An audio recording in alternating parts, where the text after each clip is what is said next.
All right, it's Tuesday. Very similar to last week's gymnastics day, we are going to have an extended warm-up where we are building on our kip swing and toe to bar skill set. So I'm going to show the options from the bar, and then we're going to go and actually show some options from with our feet on the ground, so that way everybody has an option that they can work through today.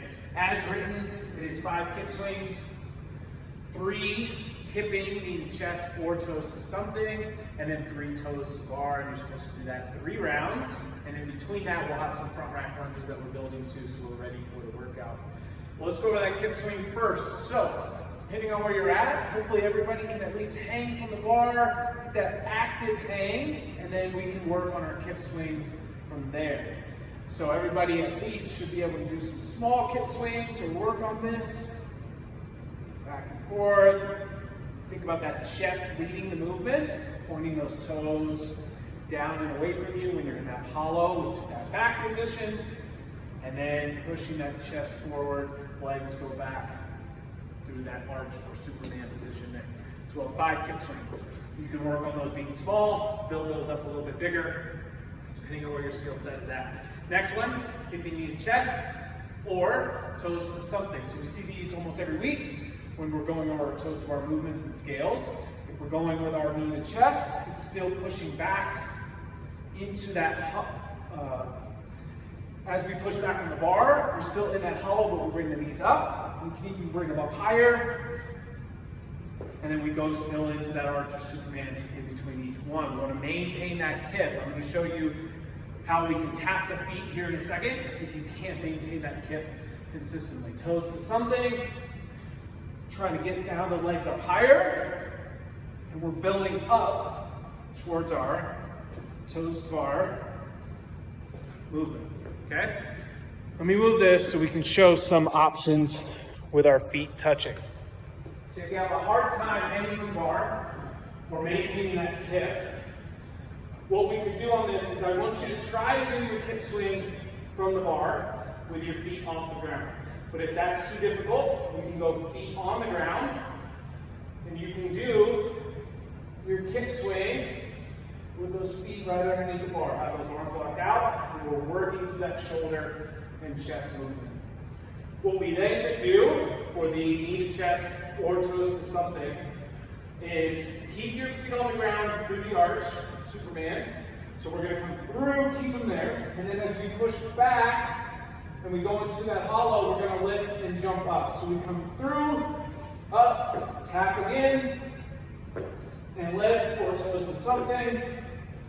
But by tapping each time, you're regaining that momentum on your swing and allowing you not to fall out of that kip. Toes to bar can be a lot harder, but you still can try to push through and then get those toes to bar on each one, okay? So if you have a hard time with your kip, that might be an option to have those feet on the ground throughout this time. In between each set, we are going to do 6 front rack lunges, and you get to choose whether you're gonna go forward lunge or reverse lunge. And so 3 sets of those in our extended warm-up, and that is meant to get us up to our workout weight. So have a kind of an idea of what you want the workout weight to be, and then build up to it when we're in that extended warm-up, okay? We'll talk about the lunges here in a second. The workout itself, 16-minute AMRAP, 16 toes to bar, meant to be done in 3 or 4 sets. What I recommend you do today is pick whatever movement you're at. But let's say you have a few toes to bar and you want to try to tackle that, or maybe it's toes to something, but you know 16 is going to be hard.